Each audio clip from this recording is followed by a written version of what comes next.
We are willing to burn, and the burning has begun. 7.0 is here, and we dig in. That and more on this episode of the Escape Podcast for Star Wars The Old Republic from newoverlords.com. Our broadcast hashtag today is EPC 415. And playing alongside me is Seema. Hi, Seema. How's it going? Actually going pretty well. I mean, for all my cheese being moved, which I thought I would never get over, I've already gotten over a lot of it. And that's not specific complaints, it's just in general. I don't like getting my cheese moved. A lot of people are having trouble with that this week. We'll get into that. A little bit, yeah. So I logged in after, I actually had a lot of stuff going on personal life this week, so I didn't get to play until later in the evening on Tuesday, which I thought would work out. I wasn't expecting the servers to be up quite as soon as they were. But I pretty much did what I said I was going to do, which I took my Merc to level 80 through the story, and I avoided getting to Conquest. And then All right. My next thing to do was to start the quest for the implants, which I did start it, but I haven't finished it. I still don't have 100 activity points. I'm about halfway there. So yeah, that's what I did on Tuesday, and then for MFM we just kind of hung out in Discord and did various things, and people were going through the story. So we were like, when you had to listen, we would deafen so that you could hear but not hear the people talking. Because like in Discord, people might be talking about how does the gearing system work, but you want to hear what Lana has to say. Right. So we did that, and then tonight in our ops group, we just ran around and did some flashpoints. Yeah. Which is fun. We did a couple that I haven't done in forever, like Nathema, and what was the other one we did? Just the Secrets of the Enclave. Oh yeah. With the bonus boss, and all the stuff. Yeah, that was cool. Yeah, it was pretty cool. And then I did play. The other thing I said I would do after I got to 80 was then I would not play with combat styles or loadouts until then, and I still haven't done combat styles, but I did play with loadouts today, and I did read an article about how to be a DPS merc. And the discipline I went with was Arsenal because I understand it's easier to play, so I just thought it would be a smoother transition. It's not easier to play. It's just as complicated. It's as good as anything else. It's not easier. So I went and did the Black Hole weekly as a DPS, and I had Shay, my Shay Vizsla on DPS as well. So it was going pretty fast. And when I did the heroic, I switched her to heals for those great big pulls that are in that thing, and then I switched her back to DPS for the final boss fight, and it seemed to work really well. So, I mean, I was basically just hitting buttons that, as they lit up, so I'm not really I wouldn't know anything about DPS. that. Very complicated. When I play alternate classes and specs, I study and practice. I don't just like smash my face on the keyboard ever. No, I wouldn't do that. So I've played through the story on the M side, but not the pub side. So that's where I am right now. So how about you, Max? Thanks for asking. I have done a lot of the same things. I did follow my plan. I set my plan. I saw it through, which was to play the story, try not to hit Conquest before I hit level 80, which wasn't as difficult as we thought it would be. I had all of the XP gear on, hit level 80 before I finished the story, went to the fleet, unlocked the vendor for the legendary implant stuff, went back and finished the story, hit personal conquest, got those initial 34 points of activity points. That all was pretty good. Then I started to explore a little bit. I started to look around a bit, and I wanted to double check if flying GSF got you activity points, and it does not, but it looks like maybe it should. In fact, I saw something in the patch notes, known issues, that there was a note about that. They didn't say for sure whether it's supposed to or not, but it did not. It's not listed. It said, well, it says PvP, but it didn't say GSF in the activity window list. But it does not. I did do enough matches of PvP though, so I must have done seven matches of PvP over 2 days. Not a ton, to get the rest of my activity points to unlock the legendary implant vendor, because I was tired of being at the tech frag limit. Yeah, I keep going down to the fleet to spend 1,000 tech frags. I keep backing off from 11,000. Well, my other problem, which I didn't finish, I should have followed what you guys were doing. I didn't do any of like the weeklies like Section X or the planetary weeklies. So I still only have 9 aquatic resource matrices. So even though I've got now like hundreds of medals of commendation and I've got stuff from doing GSF and PvP, you don't get aquatic resource matrix from GSF and PvP because that's a different gear tree. So I still can't spend my tech frags. I've been at the cap. I've been at the cap for days now, and I've been spending them. I'll either clear out like 500 at a time on process isotope stabilizers, or in the middle of last week I cleared out a legendary ember. So yeah, Forcer in the chat room was saying do the black hole weekly. Yeah, the black hole weekly gives you like 20 or 30 or something. It's like 25. It's some huge amount. It would have been perfectly fine to get me my first implant. Yeah, I would have been all set. But I didn't, and now I know. So either after the podcast tonight or first thing tomorrow morning, that's what I'm gonna do. I'm gonna do a weekly, and I'm gonna clear out those tech frags, 6,500, bang, out of there. Then I don't have to worry about the warning anymore. Well, now I don't get the warning anymore because I actually hit the cap in our last flashpoint. So now but now I can't like loot anything, and the beam still sits there above every boss. Like, nope, you can't loot this. It'll stay above the cap. Oh, look, there's tech frags there. Oh, too bad for you. So yeah, I'm going to take care of that next. And then let's see how far I am on Galactic Seasons. So that has progressed for all of us a little bit because we were doing that stuff. Wow, I'm already up to level 5 because of those 2 flashpoints.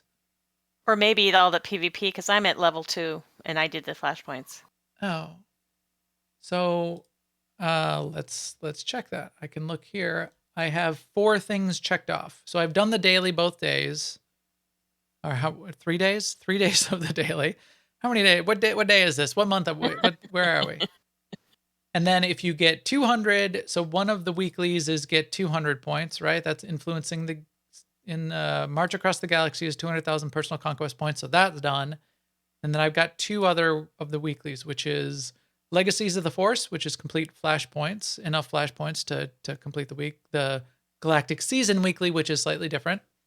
I've got that one done. And Infiltrating the Competition, which was the Syndicate plans. Get enough of the Syndicate plan drops from various things to complete the weekly. And I don't know how many I was supposed to get, but whatever it was, I got that. So now I'm 3 of 7 on the weeklies and 1 and 3 of 3 on the dailies. And I'm done with rank 4, 1 tick into rank 5 on Galactic Seasons, which means I could get the Companion, the first Thurb mount, 200 cartel coins, Iocath Recombinator, experimental weaponry schematics. It's a couple gifts for the new Companion. The Cad Bane grandfather. It looks like you can do the Influencing the Galaxy, which is 25,000 personal conquest points across your legacy, is daily repeatable. Yeah. I didn't realize that. Yeah, so. That's the daily. That's the only daily, and that's the daily forever. So basically it's if you do 25,000 conquest points any day, then you've done the daily. They've changed everything interesting into a weekly for Galactic Seasons. So yeah, it has been interesting. I've done a little bit of everything. Not an operation yet. We'll do an operation next Thursday, if not sooner. And then I will have done everything. I did not, same as you, Seema, I did not finish the story on the Republic side. I will do that tomorrow morning. We're not going to spoil story tonight, so you don't have to worry about that. I will do that tomorrow morning, and I will record it so we could go back and forth and we can look at it a little bit and check out what it looks like. And maybe we'll spoil it next week or maybe the week after. So maybe you all can vote there in the chat room. Are you going to be okay? Is everybody going to have done it enough that we can spoil it next week? Let us know. Send your feedback to What was that name? 800-555 punch Max in the face. All right. But that's what I've been doing. Let's check up on the news. No news. Now, an Imperial News Network report. Yes, news. Huge news. We kicked off the week with a surprise. A trailer. A trailer. Yeah. I did not. Did you see that coming? I did not see that coming. Bet you didn't see this coming! I did not see that coming either. That was pretty cool. Turns out it was done by ILM. And the director, I forgot the director's name. I don't think I have it written down. Somebody in the chat room can look it up. I think the director is the same director who did one of the digital shorts for Star Wars Squadrons that was called Hunted. And if you go and watch that short, it's kind of a cool short, kind of cool animated thing. And if that's the same director, great job. He certainly did a great job on the first one. I won't spoil it, Seema. I won't influence you by telling you how much I loved the trailer. But what did you think about it, Seema? Was it the best thing ever, or the most awesome thing that could ever have been seen? Which of the two? I was really floored by the cinematic, and I really love when it's to us a new character, Sahar. I just love her, so I can't wait to hear more about her, which I'm sure is coming because, yeah, she got basically a starring role in a cinematic. So, the last time we started with, the child version of a character in a cinematic was the beginning of Coffee, and those characters went through basically 2 X-Packs. So, I think there's a lot of story coming for Sahar. I think there is too. And again, we'll get into spoilers next week and speculation and all of that, but I think we can. In fact, I tweeted out immediately to BioWare. I said, "How do you spell Sahar for one?" Turns out they used the name. These 2 characters were introduced in one of the short stories, sort of They were stealth introduced. So Sahar is SA'HAR, so it's Sahar. That was my guess, and I was right because I'm a linguist apparently, which I'm not, but I know someone who is. It's Seema. So they've been introduced, but I did ask, are we going to hear more? And wink, wink, nudge, nudge. Basically, I think Eric replied something like, "Well, I think we will. Or, no, I don't know." So we're gonna have to see how that goes. But we obviously won't see more from this dude who I forgot his name already, which doesn't really matter, though, does it? Because we're back here. We're not gonna play the whole. Oh, here we go. This was kind of brutal. They didn't show it, but it wasn't just like the lightsaber through the chest. The less violent version of the lightsaber through the chest.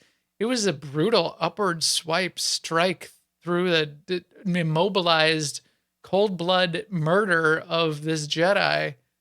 That's kind of rough. Whoa. So he's gone. But we do have, we said no spoilers, but the trailer, hopefully everybody's seen the trailer by now. We're spoiling the trailer, obviously. Sahar, the other awesome thing in the beginning, Sahar punches this guy. There she is. She punches this guy in the face. The first Sith who comes out there. Another couple brutal parts. So she comes up in this fight, in this part of the fight scene, and she punches him in the face.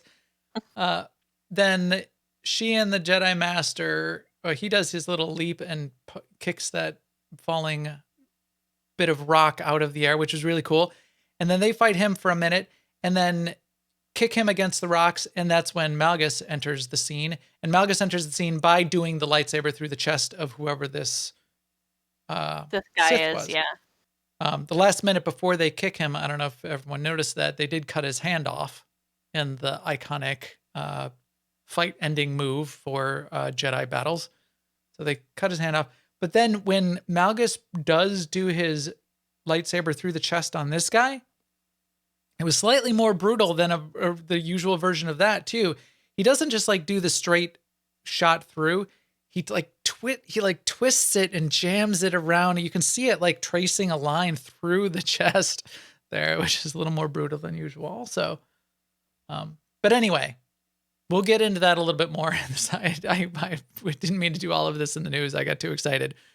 We'll do a little bit more of the deconstruction of that trailer in just a second, but I liked it. I don't know if you could tell, but I liked it. Yeah, I couldn't tell. I enjoyed it. What else is in the news, Seema?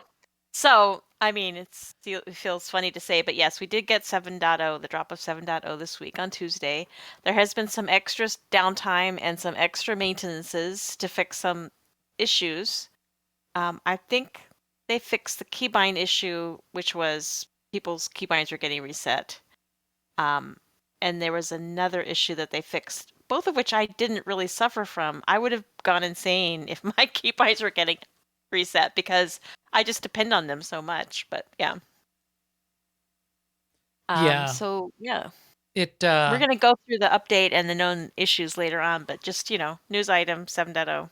Check the dev tracker if you want to see all the things that have been flying by. NATHA's been collecting up all of the bug reports. We've got known issues and known issues that have been fixed and known issues that were fixed on Thursday and fixed on Wednesday. So we're going to show all of that, but that's the news item, is the dev tracker is filled with a bunch of discussion on all of those kinds of things. In community news, I think we have some teams that need some people, right, Seema? Good opportunity to jump back in. Yes, which is our Wednesday night team, is an ImpSide team. They were looking for a full-time DPS. For that team, you don't need any ops experience or gear, and they meet Wednesdays at 9 p.m. Eastern. Probably do need to be level 80, though. At this point, and we double-checked, you need to be level 80 to join operations. Even though, if you look at the group finder, there's a lot of these little things, and we'll get into a lot of them. But in the group finder, it does say story operations level 70 to level 80. That's a lie. It's a Sith must have written that. You do have to be level 80. You cannot get in under level 80. You can join the group finder when you're under level 80, but I don't think you can walk in or get ported into any operation. And you certainly can't walk in. When you walk into the door, it says you must be level 80. So there you go. Also in community news, Alea Yacht S, the guild that Seema and I are part of, we will be on the AIE podcast, which is once every 2 weeks, which is shifted a week for this week. So it's been 2 weeks in a row, just this once.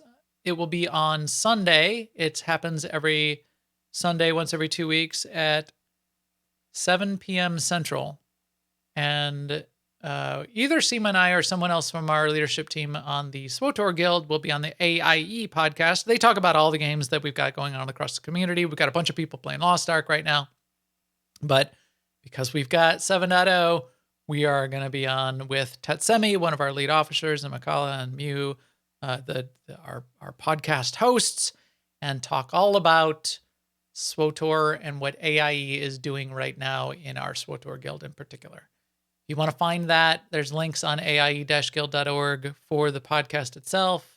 I think it streams off of Tetsemi's channel, but you can catch the live stream. There's a live stream link. When it goes live on Sundays, you can get to it right from aie-guild.org. And then it gets published to various feeds and YouTube and that kind of thing right after. Shout out to the chat room. We've got a bunch of people in there. Looks like people are excited. I hope everyone is having fun with it. I know there are some hot takes going on, and we'll get into that just a little bit after in our segment, but hopefully everyone's finding their fun that they can so far in this first installment of 7.0, which I have been having fun, and we'll talk about which parts I've been having the most fun with in particular. But right now, let's get into the details and the notes and break it down, because it is time It is time to burn. Power will be yours if you are willing to burn. Got to be careful about the spoilers, don't we, Seema? Got to be careful about the spoilers. All right. So we're not going to spoil any of the story, but we will spoil the trailer. So let's rip apart the trailer just a little bit more. Yeah, so you kicked it off, the characters, Sahar in particular. So Sahar is the main character that we met, right? We see her as a little, I was going to say a little girl, but she's I guess she's a girl Twi'lek, but she's not a little human. She's a Twi'lek, and even I guess when she was little, she must have gotten her Leku truncated there, some little accident, because it's already bandaged Yeah. up. Yeah. I like I that was little wondering detail. about that. Yeah, I do too. So what are we seeing here, Seema? Or I don't know, you might be behind, so I might have to narrate to you. So well, yeah, the little toy. She's showing her promise in the Force. she does the force levitation telekinetic power on the little toy, and it's her and her brother. So we find out that this was her brother. There are two little Twi'leks, and there's the Jedi Master who's come to test them, apparently. So this is the dude. I forgot his name still. Or he's, yeah, I guess testing. I was thinking he was teaching them, but then he makes a decision, so I guess he was testing them. And the droid asks him, so we don't see any parents here, but the droid asks him, are you going to be taking the boy too? And he says, no, only the girl shows the promise with the Force. We don't see all of that exchange in the very beginning here. We see more of it, a few minutes later, like 4 minutes in.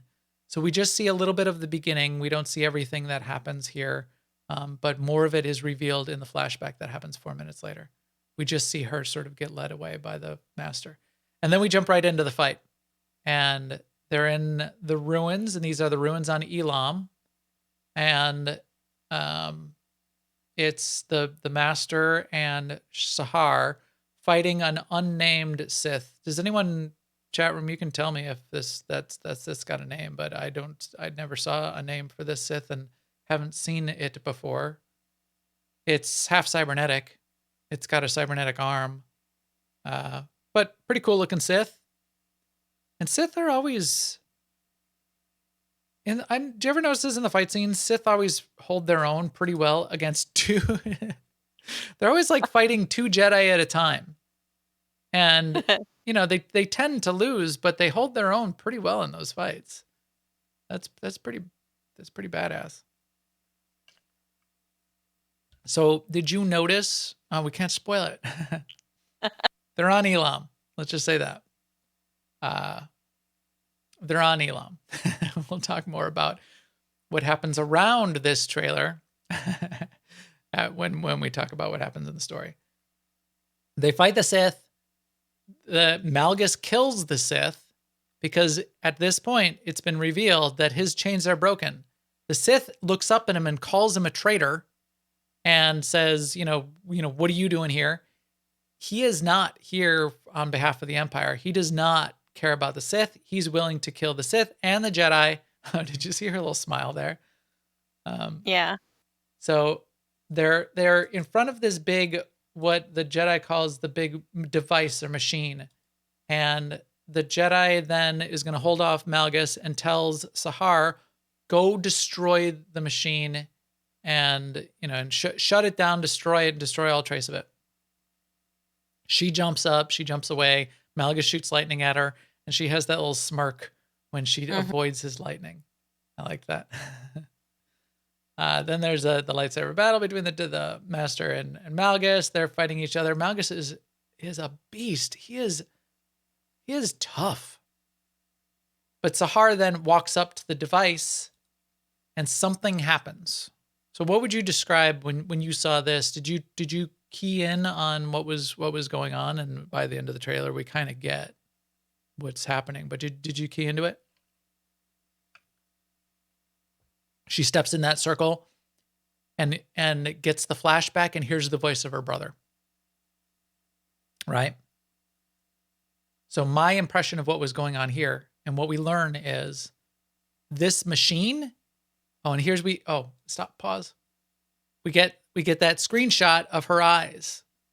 So this was revealed in one of the stitched together previews that showed up in one of the dev streams, but we didn't know what it was.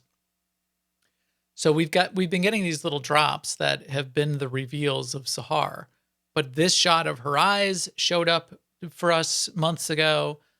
The view of her on the splash screen showed up for us months ago. And we were all speculating as soon as we saw her on the splash screen in particular, hey, who is this? Is that just like a stand-in for the player character, or, what's going on? Now we know. But yeah, this part, Seema, where she steps into that circle, and then hears the voice of her brother and gets sucked back into a flashback, and then remembers the rest of what happened when she was little. What did you think of that part? I mean, because this is where it started to add some drama. Are you still there, Seema? Did you get excited and yank your headset cord out? I think you yank your mic cord out. I think you might have. So while we wait a second for, now Seema's out of Discord. All right, while we wait a second for Seema to come back, I will finish up with this part anyway. So what we see here is the brother gets left behind. Only the girl shows promise. The brother gets left behind. He had a little bit of force power. He was able to rip the toy apart by the end. He gets angry and shreds the toy. The other thing we see is not only was he left behind, and I don't know if this was direct or indirect, but he was left in that he ended up as a slave. So he gets collared and chained down.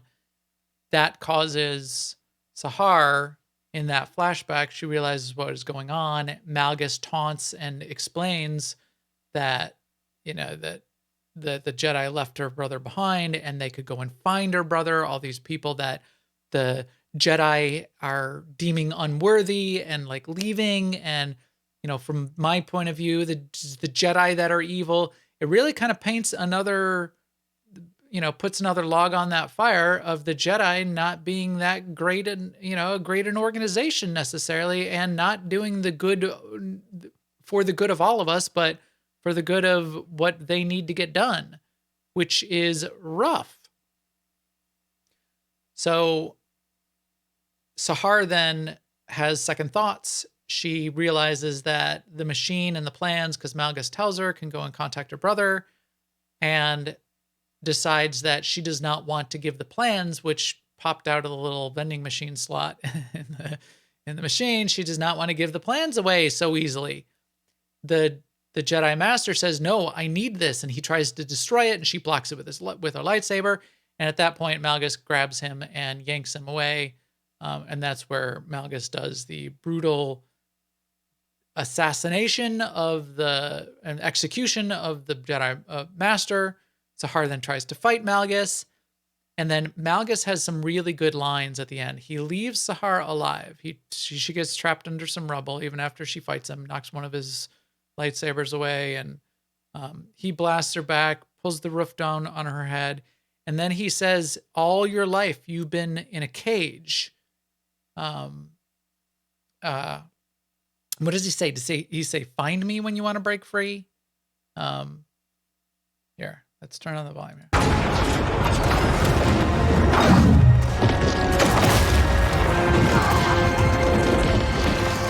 When you're ready, break free.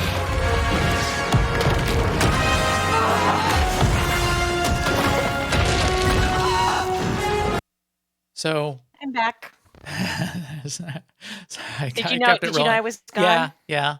We were looking for you, but I kept it going. Kept the show going. Were you tap dancing?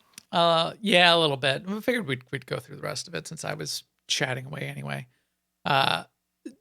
So that at that point, he says, "You've been in a cage all your life. When you're ready, break free." And he leaves her. And he leaves her. And then I don't know if you noticed this, but he does the most overpowered thing that I've ever seen a SWTOR character do. He toggles his hood.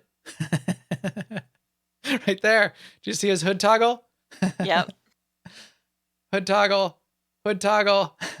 I was gonna clip this out and make it go back and forth so he could like toggle his hood back and forth and make a gif out of that. He toggles his hood, and then she continues to see her brother get left behind and realizes that she's potentially been deceived. This is not everything that she thought it would, not that she thought the order was. And the title of the trailer is Disorder. This whole order's out of order, kind of thing. Potentially, yes. Potentially. So Malgus is definitely out for himself. He's not a nice guy. He's a bad guy, but he's got reasons, and he's not for the Empire or the Republic, and he's got some valid reasons. Now, how he's going about it, I think we all should be able to agree from a rational perspective that is... Well, I mean, his valid reason is that he wants power.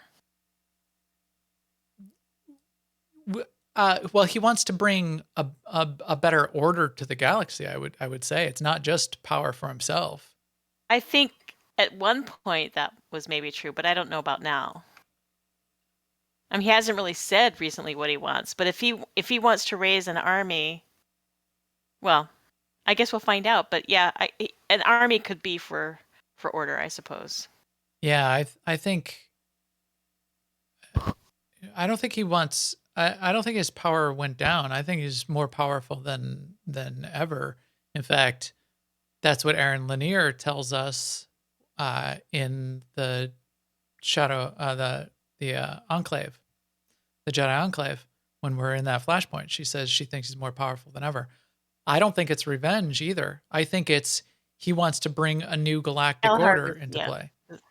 I think he wants to bring the Darth Malgus Galactic Order into play. Yes, his vision for what it should be, and maybe with him at the top, wielding all the power. Sure, because he can't trust anyone else to do it. So if you read the Deceived novel,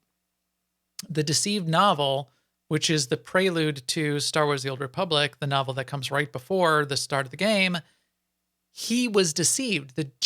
The Sith Empire was supposed to conquer the Republic and bring order to the galaxy, the Empire style of order, and and like shut down the smuggling and the badness and the waffling of democracy. And he was deceived by both the Republic and the Empire, and none of them brought any order to anything. The Sith still continued with their infighting. They continued with this stupid war going back and forth for forever, infighting within the Republic, and the problems that we even saw with Suresh and the Chancellor. And so he sees flaws in all of those, and he thinks that all of that should get thrown out the window. It's garbage. Yes, he's going to do it because he can't trust anyone else to do it. Again, he's still a bad guy. He's still evil. I don't think he's psychotic or though. I think he's just, I don't think he's crazy. I think he potentially could bring, but it might be brutal and not that happy of a place, but it could be a more ordered, more fair galaxy in some ways if he put his vision in place. But he's still a bad guy, and he's doing it in a bad way, and we can't let that happen. So he's lawful evil. There, isn't that wouldn't that be the where he falls? He's got the rules, and he wants those rules to be put in place, but he's doing it in an evil way. So he's not to me, chaotic, there's no lawful. difference between wanting all the power and wanting all the power so you can run things your way, which is his concept of order. but it's not in a Valkorian way where he just wants power and immortality and he's going to soak up. He's willing to like destroy planets. Malgus wants the power to bring a better galactic empire into play, including Well, fairness for, fairness in terms of using people for their strengths and eliminating weakness and all of that. And everyone working together, no more infighting among the Sith. I definitely think he'd be willing to destroy whatever he needed to destroy. Well, he would be willing to burn it all Yeah. down. But to put that vision into place, not to, I mean, Valkorian would have been fine to kill all life in the galaxy to make himself a god. And I don't think Malgus is anywhere near that kind of trajectory. He's not a megalomaniac. But anyway, so that's the trailer. That's the fun times. We've talked about it too long, too much. There's plenty more to talk about. But I think that was cool. I think that was a surprise and a highlight of this week. So, Well, one of the things I wanted to say when I got disconnected was, you were saying, and here's the flashback, and I was saying, but is it a flashback?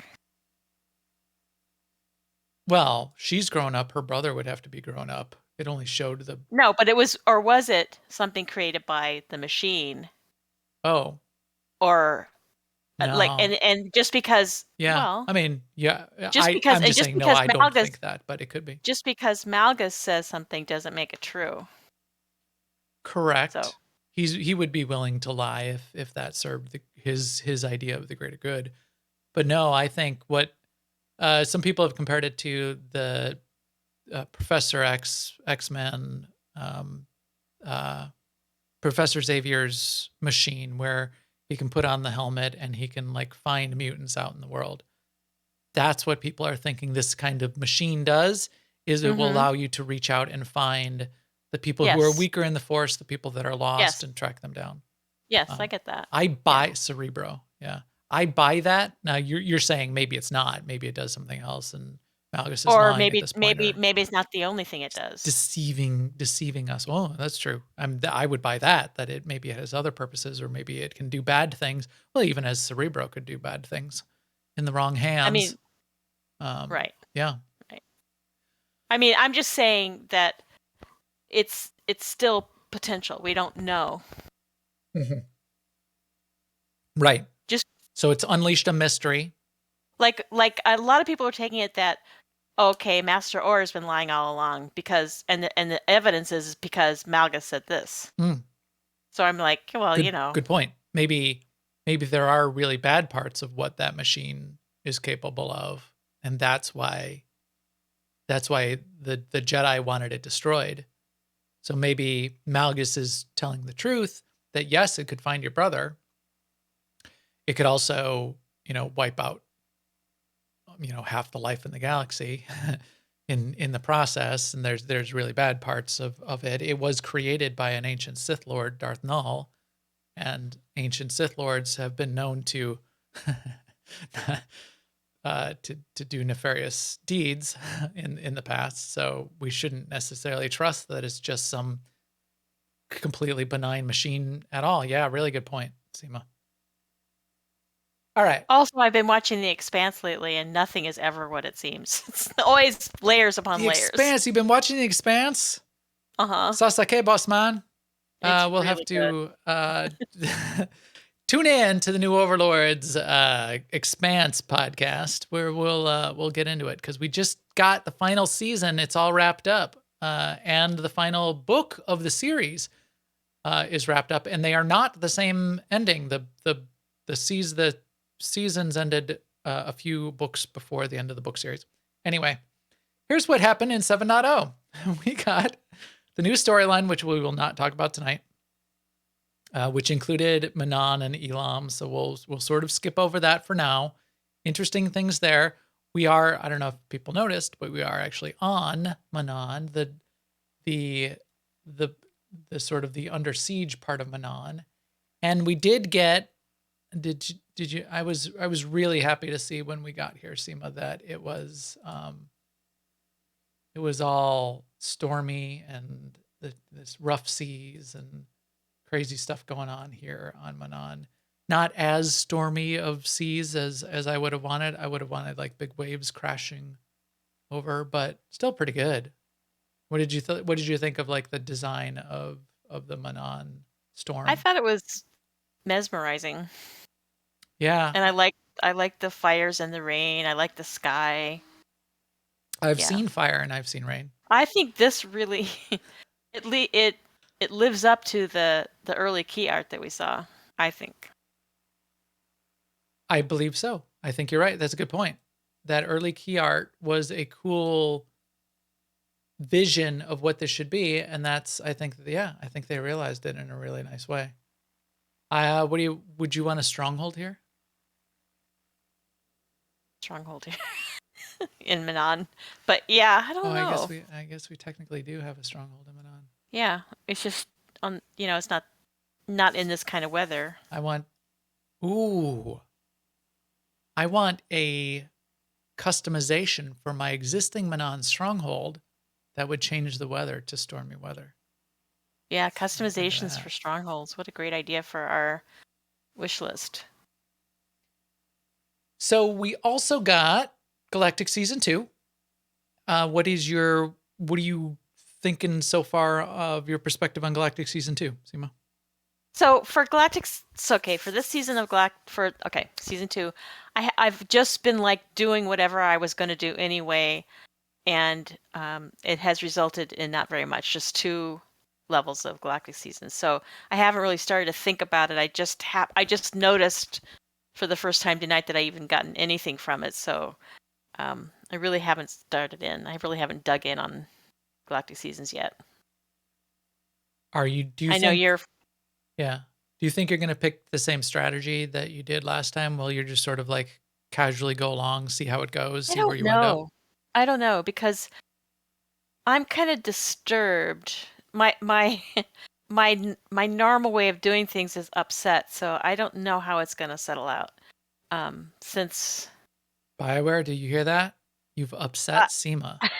This is bad news. I misunderstood some things that I feel like they said, which was that even though some weekly areas would be the ones that you'd get focused, they want you to focus on, that's what you'd get extra credit for, but that you could still do the other ones. So explain that in detail, specifically with your case example, because so like for instance, I put my DPS spec on my Merc, and I said, okay, I'll go do something. I'll go do CZ198 and check out, pew pew. Well, you can't get the weekly CZ198 mission. You can go there and you can do 5 dailies, but there's no weekly. So while technically, if that's what they meant by you can still do that content, I guess that's true, but there's absolutely no reason why I would ever go to CZ198 and do 5 dailies. Right. Not for me. Like somebody else might, because you do get a little bit of conquest points for doing a couple of missions, and you can do like defeat enemies. So I mean, it's not. So. Because the big deal is completing the weekly. Like the 4 weeklies that are available for the weekly areas: Black Hole, Section X, Oricon, and McKeb. That's the featured weeklies for this week. Each one of those gets you 25 aquatic resource matrix. It takes 20 aquatic resource matrix to buy a legendary implant, for example. Right. This is valuable currency. So right. And I thought that was the reward for doing the favored ones. But and I thought there was a distinction too between Galactic Seasons and Gary and all that stuff, where they wanted you to focus on certain things, but Conquest was going to be the thing that you could do. You get points for doing everything. Yeah. So you can't get a weekly even for reduced rewards by going to CZ198. There is no weekly. It doesn't exist. Same thing. We even double checked. Yavin 4, went to Iocath, Onderon, yeah. All those places. There is no weekly. It just doesn't exist. So we get 4 planets and 4 daily areas this week that are the weeklies that we can go and do of the solo weeklies. And that's it. So the that's the long answer to your question. So if I can't really progress with Galactic Seasons by doing stuff that I like to do, then I might just either ignore it or buy it. But I'm not going to do, for instance, daily area Makeb. Right. Now, Starry Saber says Activity Finder changes are not popular. Do we get why the changes were made? Yes. Yes. And I actually agree with the changes, and I like the changes. I do think that, Seema's favorite thing is Season 198, and you can't do Season 198 this week. But next week, they're going to change. So it's a rotation. It's not, these are the only things moving forward. What this is going to prevent, just with all of this, same thing with the featured flashpoints that are available as the extra rewards. There's only 4 flashpoints that are available for the Group Finder extra rewards. This is going to prevent, on the downside, it's going to prevent Seema from doing what she wants. On the upside, it's going to prevent the community from grinding the same thing over and over, like Hammer Station 50 million times, and only Hammer Station and nothing else popping from Group Finder except Hammer Station. But it's not an either or. I mean, they could have left it so that I could still do what I want. And well, what would you have wanted out of the weekly then? Like half the aquatic resource matrices, or no, I wasn't even doing it for aquatic resource matrix. I wanted to do it for activity points. But okay, which I'll be finished with, and then it will never be an issue again. But yeah, since you brought up Galactic Seasons, this is my first time thinking about Galactic Seasons. I would be doing it for Galactic Seasons. However, and Conquest. But yeah, so they could have left it so that right now Black Hole, Section S, Oricon, and Makeb, you get the aquatic resource matrices. CZ198, you get all the stuff you've always gotten, but just no new currency. Or like with flashpoints, where you get one of whatever from a flashpoint if it's not one of the focused ones, or you get 4 if it is. Yeah.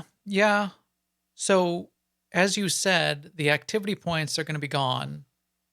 You need 100 activity points to unlock the vendor. Once you've unlocked the vendor, it's unlocked. You can buy whatever you want off of it going forward. In fact, once you unlock it on one character, you can buy the implants for all your other characters with the legacy currency on that one character. So you only need to unlock it once. Right. What you just said about going and doing CZ198 for like Galactic Season points, CZ198 never counts. None of the weeklies count this week, for example, for Galactic Seasons. So it doesn't matter for that. It does matter for the currency. Next week, it will potentially be featured for the currency. So, see, I guess I'm confused because I see a list of things, but I guess they also don't count for Galactic Seasons. You have to go to the Galactic Seasons objectives so if you hit L, you go to the log. You go to Galactic Season objectives. There's 7 possible weeklies and the 1 daily, which is 25,000 points. Well, there's there's 10 possible weeklies and 7 is what you pick from. None of those weeklies are do a daily area. It's go fly 4 space missions. That's a weekly. A season objective. Sorry, we got to stop saying weekly. There's new terms and new vocabulary for all of this, and we were trying to be straight on it. So the season objectives for this week that you can choose from are go do 4 space missions. That's 1 weekly season objective. Go complete chapter 6 out of Knights of the Fallen Empire. That's a season objective. Go kill a couple world bosses. This is actually a little bit problematic, but there's a bug in the patch notes associated with this one. But go kill a couple world bosses. Go now that I look closer at these, as I probably will just do it at my own pace because these are fine. Yeah, like because I'm gonna kill. One you're gonna do. Yep, I could conceivably do the crafting one. I am going to get conquest points. I am going to probably get Underworld Syndicate plans from doing other stuff. Mm-hmm. It's just weird that we have multiple lists of things to do. Not weird, but takes some getting used to. And it is a different list, and the list is going to change and rotate. That we are going to have to get used to that. You're right. All right. Let's see how long are we into the podcast here? And we've gotten to bullet number 2. We are 50 minutes in. We got the increased level cap. Let's talk about that for 10 seconds. How hard was it to get to level 80, Seema? It was really easy. It was really easy. It's really fast. So all our angst about, oh geez, how hard are we gonna have to like deactivate strongholds so we don't hit conquest of our personal target by the time we hit level 80. The only reason you would even want to do that is if you want to get the extra 34 points for the activity, the 100 activity points for the legendary vendor. You get those 34 points for completing personal conquest on that character.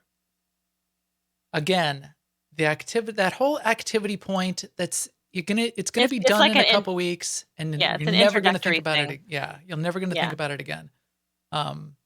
There's a little fun spoiler at the end where you realize how much it didn't really matter. So we'll skip that for now. But so don't worry about it. If you're 76 and above, you get your 200 medals of commendation whenever you hit conquest. Right. If you have a fair number of XP bonuses, like from a guild, and maybe you've got a boost running, you'll hit level 80 just doing the story before you hit your personal conquest. If you don't, and if you're doing a bunch of other content, like on my Vanguard, I did hit personal conquest before I hit level 80. I was like 79 and a half. But that's because I had to go do catch-up stuff. I was doing the Satil Shan, saving Satil Shan, and then I had to do Spirit of Vengeance, and then I had to do the Enclave, the Jedi Enclave. And because I did so many things, it ticked off enough conquest points that I did hit personal conquest, but I didn't care because I'm not going to unlock the vendor there. So, but this week, and this is another thing I didn't quite understand, but I'm kind of reading this in chat. Because of the flashpoints that are in the list, you can't do them unless you're level 50. So like if you're a new player, you can't do a flashpoint this week.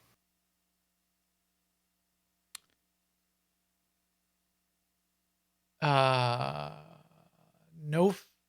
Well, you got to be able to do the story ones like Hammer Station when you're level 15 and it says, hey, go do Hammer Station, right? I guess. Or the Acilis when you hit level 10. You can't use the group finder. You can't use the group finder. You can go and do this. You can go do the story flashpoints. Right. You just can't use group finder. Okay. So there are a couple of those level changes and requirements on group finder and operation group finder. Level 80 for operations, level 50 for flashpoints. Okay. That's good to know. Yeah, I mean, XP to get to level 80. I had XP boost and XP gear, and we had the XP boost of the guilt turned on.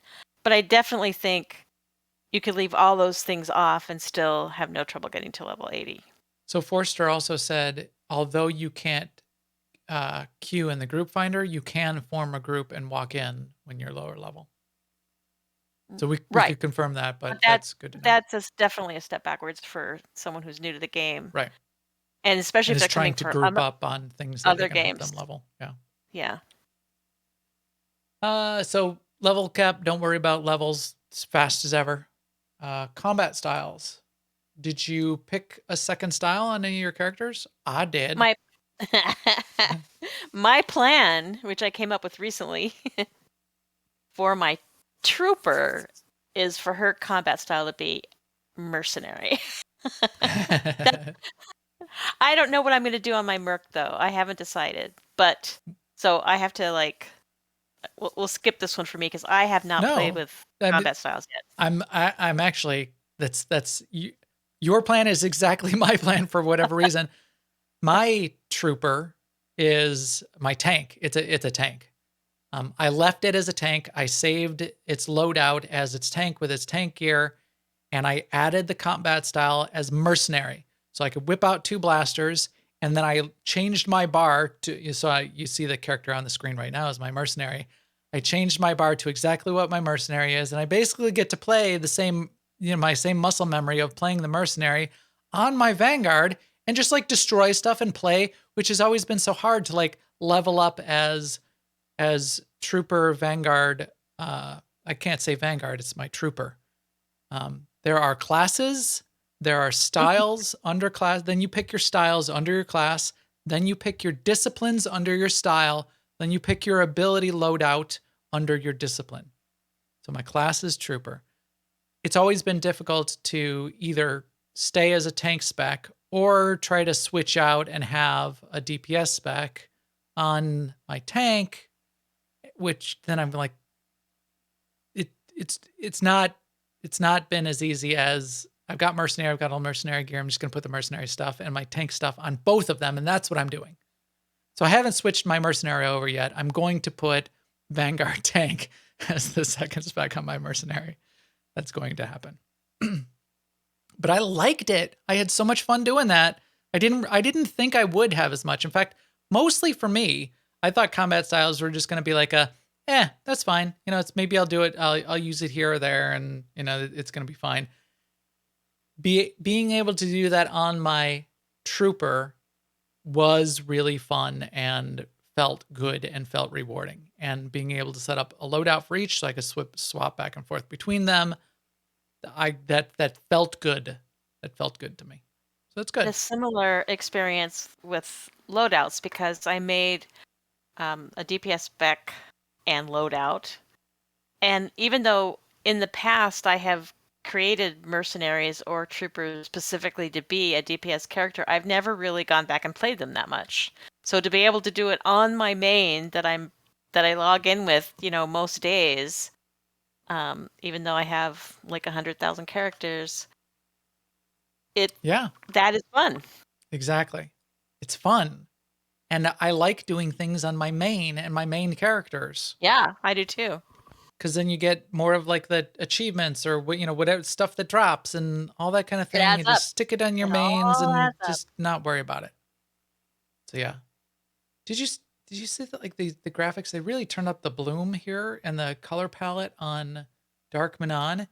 It makes this Volptilla, the blue one, it makes it look awesome. Look at this. Just it's like so glowy and bright. Won't you guide my slate tonight, Mr. Volptilla? All right, so what's next? So we got our loadouts. We figured out our legendary items.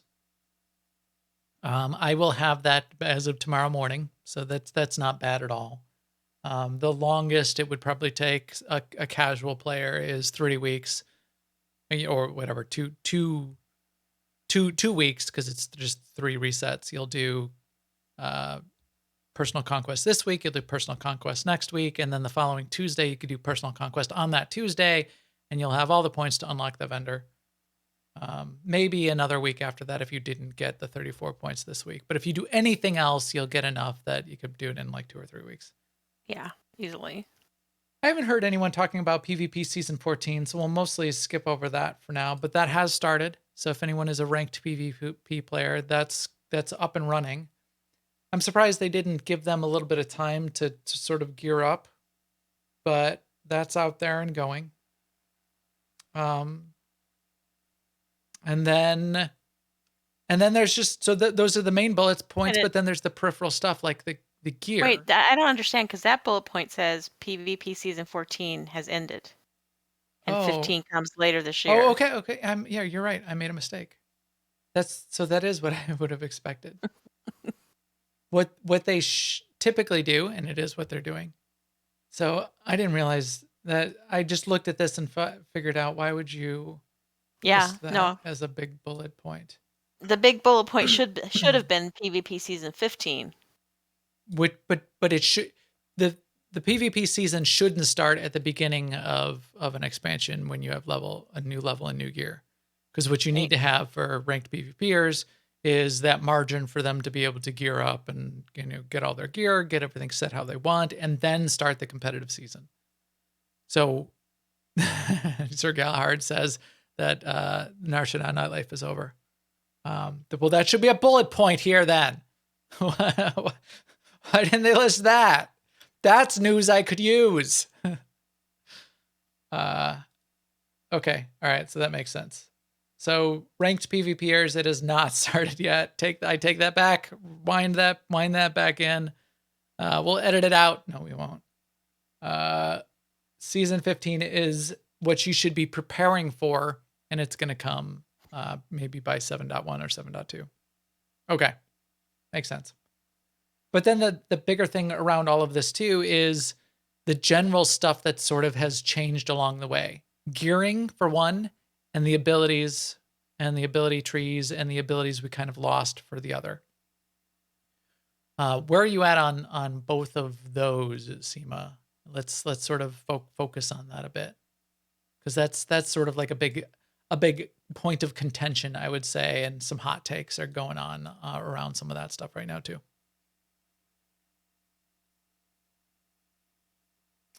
I think Seema got disconnected again. She was probably wondering why I was ignoring her. So Seema, I don't know if you're out, but maybe there's a big storm on the East Coast. I'm gonna put another marker here, and I will tap dance a bit more and give you my perspective. So yeah, gear and abilities. So let me start with abilities and my perspective on that. I noticed the abilities that I've had to choose between. So if you look here on my mercenary, go to K, look at my abilities. Right here is the ones that I noticed the most. The level 68, where I have to choose between hydraulic overrides, responsive safeguards, and electro dart. The place where I noticed it the most is PvP. So in PvP in particular is one place where I would potentially use all of those and use all of them quite often.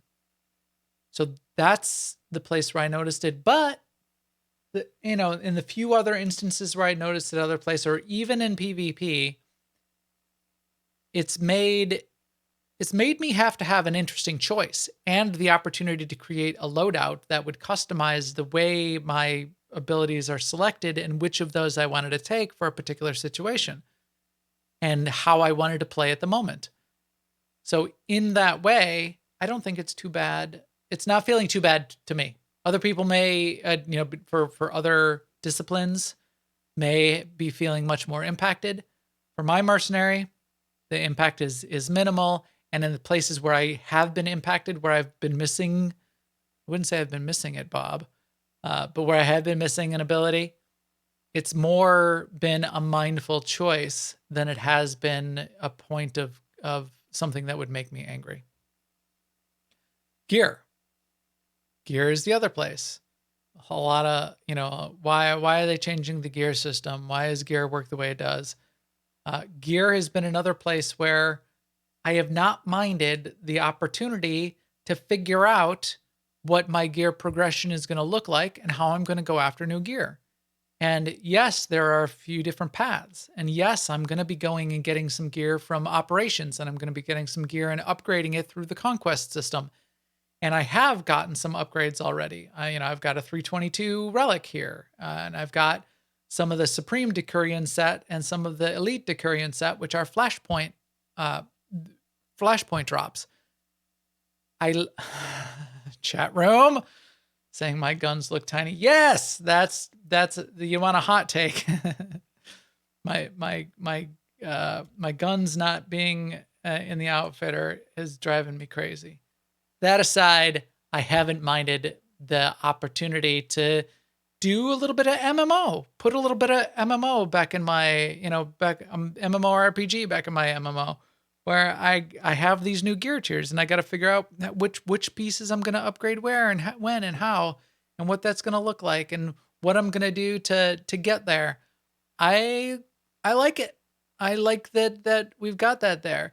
It's not the simplest system to figure out what you're going to upgrade where and when, but if you just roll with it and do what you like to do, you'll get the currency to be able to do it over time. So someone who's casual can just be casual and you will upgrade your gear over time. Someone who's hardcore is going to have to figure it out. But if you're hardcore, that's what you do. You figure this stuff out. So I haven't minded minded it. I've sort of been liking getting into that and figuring out how I'm going to go after it. What are a couple of the other hot takes? I did make a couple notes. One of the things that a bunch of people have been having some issues with, and very valid, is some of the UI changes make a few things more difficult to read. There's potentially some accessibility issues with the way some of the things, like the highlighting is going on. Go back here to my ability tree and trying to figure out what's selected and what's not selected in my ability tree, even as you look at it here on the screen. It's not as optimal as it could be by any means. Valid concerns there. Here's another big, a big flaw. They're definitely have to fix this one. Where are my mounts? So I hit P and I look here, I drop this box, my mounts are gone. They're disappeared. Well, actually you hover over this little drop down in the upper right where it says Mercenary General Guild Legacy and Pets. And if you hover over it and scroll down, oh, there's my vehicles. So it's not a tab. It's in this drop down, but there's no scroll bar, so we can't tell that it's there. So there's little bits and pieces of the UI I think that they can tune up and tweak over time. I haven't been too bothered by anything in particular, but everything in general being changed, for one, is going to be disconcerting to people. And for two, having some of the things that are just obviously, broken from a UI design perspective, not even a bug, but the design is what's broken, for like with this, for example. They will need to fix some of those kinds of things and get that tweaked. Medals of Commendation and Medals of Commendation as a currency, and the currencies being capped. So here's another, here's a bug. My currency tab freaked out. There is a way to fix that. How do I make it go back? Let's go to my stronghold and maybe it'll fix itself. You can only acquire 999 Medals of Commendation per week. So there's a cap on how many you can acquire per week. And this is to prevent overgrinding of the Medals of Commendation and this kind of limit. Oh, Seema's back. I'm back. This kind of limit can be disconcerting. There are a couple tricks to work around it that you may want to pay attention to. The Medals of Commendation specifically is one that you may butt up against more than any of the other caps from my perspective. So for that weekly progress, if you get Conquest personal target on 5 characters, you will hit this target.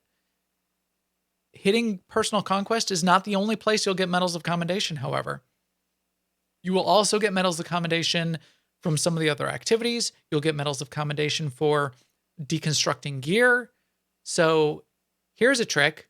If you think you will be hitting Conquest personal target on 5 characters in a week, don't deconstruct any of your gear, your extra gear that you get. Like here, if I didn't need this Elite Decurion Bolt Blaster body armor set piece, or those containers with extra gear in them that you were getting through the story, the 312 and the 316 gear, don't deconstruct it if you're going to hit a bunch of personal conquest on characters during the week. Save it to a week where you're not going to hit that, so you don't waste that cap. However, I'm not too bothered by it. I expect in the coming weeks that we're going to get to a point pretty soon where you won't need any more Medals of Commendation. You're going to let it cap out and you're just going to not worry about it. So we'll see. We'll see how that one goes. But it's a concern.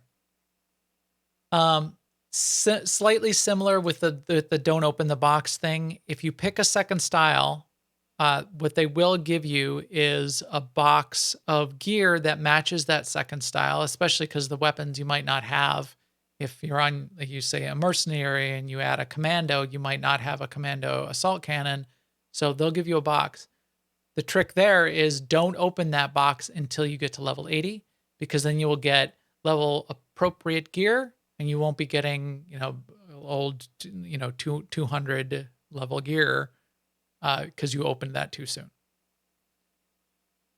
Hot takes across all of this. A lot of people have been saying, hey, there's all of these problems. Hey, there's a bunch of bugs. Hey, the content that we saw just doesn't seem like a 7.0 expansion's worth of content. You're not wrong, but this is not all there is. So Seema, now that you're back, and I'm going to dump you right into the middle of this hot take conversation. What's your view there? I mean, how hot? I mean, Oh, no, there's no, downside. you're breaking up. You're breaking up. No. Yeah, I mean, we'll see what happens, what's coming. I mean, we clearly that's not the end of the story. Whoever thought that might be the end of the story Right. hasn't been following, hasn't been tracking, because I definitely think. Well, what do I think? Well, I'm not going to say anything about what I think with the story, because Right, that would be right. that But would it's- have But this is shared. this is Yeah. the prologue or the chapter 1 of the story. Yeah. For sure. Yeah. I think there's going to be tweaking on loadouts and combat styles. Not so sure on the UI stuff. I kind of hope there is, because, yeah, like for instance, now when you look at abilities, at least before, or maybe I'm crazy, you could list them out in alphabetical order, so you could find rapid scan so that you could move it to a button. Now when you look at your abilities, they're in the order. A level order. Yeah. Yeah. Which is crazy. Yeah, you're That's right. meaningless to me, because when I leveled my merc was in back when we were wearing onions on our belts. Right. And you'd say, give me 5 Bs for a quarter. Yeah. Because that was the style at the time. So, and I'm not good at reading a list and finding. So I end up scrolling through it like 2 or 3 times because I miss it 1 or 2 times. Right. And so that, I just feel like. Now there is a That's search like- box for that, which is amazing.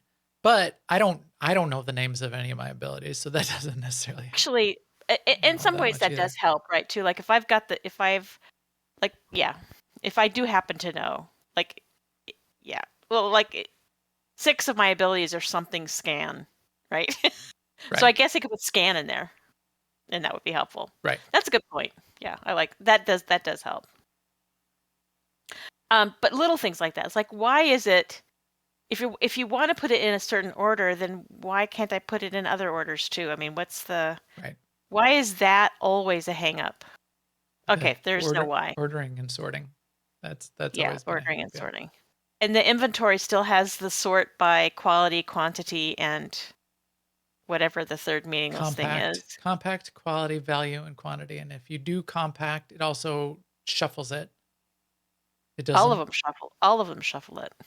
I mean, I would expect if you say sort by quantity, it should shuffle and sort by quantity. But if you say compact, for it also to shuffle all the gear and not just get rid of the blank spaces, that's been Oh, frustrating. I see what you're frustrating people. saying. Okay, I see Yeah. what you're saying. Yeah. But Yeah, I so I never use those. No, I don't either, because of that. And I put like, permanent stuff that I'm going to hold on to down in the bottom here, and temporary stuff that I just got as drops up in the top, and That's never what the I do twain shall too. meet. And I can't like lock any of them. But they are going to meet, because now with loadouts, we have to carry all our armor around with us. If we And want to so- switch, correct. My challenge is going to be to retain enough focus that I do not deconstruct the gear that I want to wear. That's going to be key, and everybody's going to have to be careful of it. A great feature request for BioWare, if you're listening, which you're not. Wouldn't expect you to, not this week. So we're going to have to put it somewhere for them to see. Other MMOs have the opportunity where you can lock things. You can right click on an item in your inventory and say, I just equipped it. You can click on it somehow, like shift click or something, and say lock it. And that means I can't sell it. I can't deconstruct it. Do not get rid of this thing. It's important to me. There is a note in one of the known issues I saw that did say it sounded like they expect that there should be a warning message if you attempt to sell something that is in one of your loadouts. So I don't know if confirmed that that's supposed to be in there or they're going to put it in, but one of the known issues refers to that at least. So we'll see. I don't really see this changing much because in all the years that we've tried to surface these kinds of issues, Yeah. BioWare has never said, "Oh yeah, we hear you. We want to do that too." They've never ever even responded to it, so I don't think it's on their radar. So we may just need to get used to it, get used to the Yep. idiosyncrasies of the new user interface. I mean, from my perspective, I just have to say to myself, you know what? This is a game that I play, and one of the things of playing it is learning how to deal with this and not to be upset about it. Yes. So I bet we'll get used to it. And I'm not really upset about it. So I don't like it. That's all. Yeah. I'm so angry. I'm Okay. gonna go play ESO instead. No, I'm not because I couldn't. So That's really different cheese. So just to tie all of this off and just put a cap on the hot take situation. It's not wrong. So people aren't wrong, but there's more to come. And I think the key issue that BioWare has messed up on is not what they did or what they brought to the table. I mean, the bugs are that's problematic. They could have had a little more QA time. I think the key problem is expectation setting. And what they should have done is said, hey, 7.0 is coming out, and we're going to give you the first sliver of the story. We're going to kick it off just with the first chapter, and we're going to give you the first bit of content. You're going to get just one of the flashpoints, but boy, there's a lot more coming.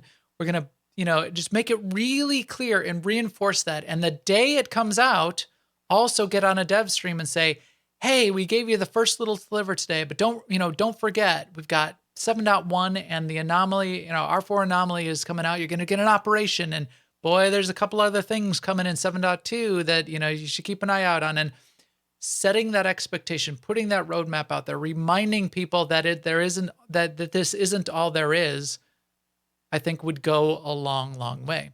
They've said it, and some of it we've had to read in between the lines, like story. We didn't know for sure if we would get the whole story now or a ton of the story or just a little bit of the story. It seems like we just got a little bit of the story. It seems like we just got the opening chapter. Even one of the interviews that Charles did in the past week alluded to a whole bunch more stuff coming, but they didn't say that ahead of time.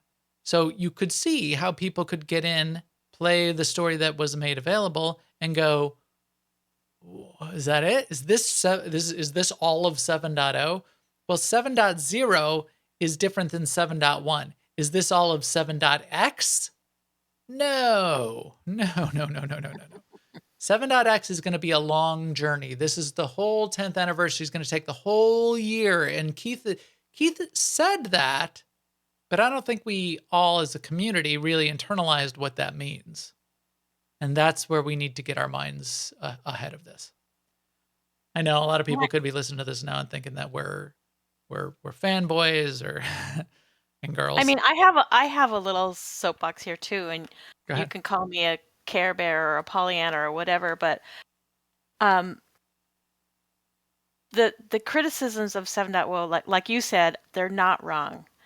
But I will add to that to toss them around in an echo chamber, to get enraged over it, to say rude and bad things about it over and over and over again, and to focus on it is not promoting the success or the happiness of anyone, not even yourself. We're in a tough place with online conversations these days. Yes. Where engagement, where angst and anger drives engagement. And we all can very easily fall into that trap. And I think all of us, if you want to get ahead of it and get outside the system, man, and don't get pulled down by it, realize that falling into that trap of engaging with with that conversation because it gives you a dopamine hit is not the way to go. there's not a game out there that I can see, a video game anywhere where the, like the the general consensus in the community is not negative, which is terrible. So Lost Ark launched this last week. Lost Ark has been published and a huge success in Asia for a couple years now, is got tons of content, beautiful artwork, a fully realized game, and it's not released. Streamers went hot and heavy, and in the past few days now, even just, we're only a week past the launch, there's a sentiment change, and there's a whole bunch of articles coming out and a whole bunch of streamers with their hot takes going, Lost Ark sucks. It's dead. It's pay to win. Here's my impression, blah, blah, blah. And it's the angst and the anger and the hot takes that drive engagement. So when you put out that video that says Lost Ark's the worst thing ever, I mean, there's a lot of positive sentiment still around Lost Ark, but that kind of thing, even on like a hot new property, it just pulls everything down. Don't fall into that trap. Unless you have fun with it and make that your game, make hate your game, then you're not gonna have fun with video games ever again. But you'll have fun hating. But I don't think that's a great way to go. You don't. It doesn't add to anything. It only subtracts. So I mean, if that's how you want to live your life, that's up to you. But you're not part of the solution. Now, that's not to say we can excuse like all the bugs and we can't ask for more and want more and want our game to be better. All. We certainly should. That's why I said at the beginning, it's like you're not wrong. It just doesn't need to be over and over and over again, and also you don't need to try and guess what's in a dev's mind and thinking, oh, they're just doing this because blah blah blah. Another cash grab. We don't know what their limitations are and whatever. I don't want to go down that path either, but I'm just saying, Yeah. So that's where we're at. And that just sort of, we'll leave that. And we're not criticizing anyone else who's got legitimate criticisms. That does help make things better too. And it's because we're passionate about this that a lot of people have those kinds of criticisms, even players. But if you noticed, I didn't mean for it to be this way, but we got like almost an hour into the podcast before we even got to the part where we were talking about the things that bugged us. There's a lot here. There's even a lot that came out this week, even though you might say, oh, I played through all of it and in 2 hours I'm done. I'm uninstalling. There is actually a lot. And it was more than we were able to talk about in any reasonable amount of time. So now that we've gone on too long, let's wrap it up with that in mind. What has been the most fun that you've been doing this week so far, Seema? And where are you at? Give me a few things to cap it off. that For sure, it's loadouts. Loadouts, okay. Yeah. And it was fun to run around Anathema tonight too, which I haven't done in forever. Every expansion so far, this is a thing that like our group, our guild, but even more specifically, our ops team has done, is the start of every expansion. You got new gear to go after.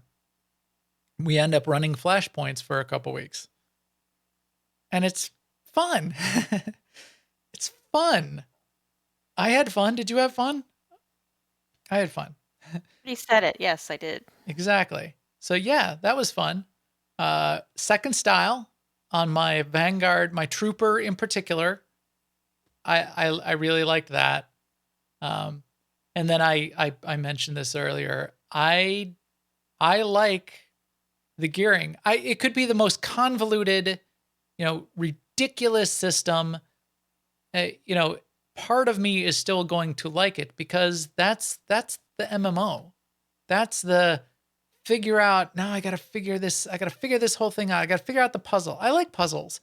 I don't want it to be, you get to level 80 and you get a box of 350 gear and you just put it all on and then you're done. I would play Fortnite if I wanted a static character. and to go fight with my static character. So I like that. I'm interested to see now where it goes, and I've gotten a couple gear drops. I've gotten a couple side grades. I've got some flashpoint gear. I've got some. I don't know what's up with the PvP. I ran a bunch of PvP. So there you go. I'm saying, did you see the gears starting to turn in my head? I got to stop myself if this is gonna go on all night. But you want to go and figure it out, yeah. Yeah, figuring out the puzzle. I like that. So I'm having fun with that too.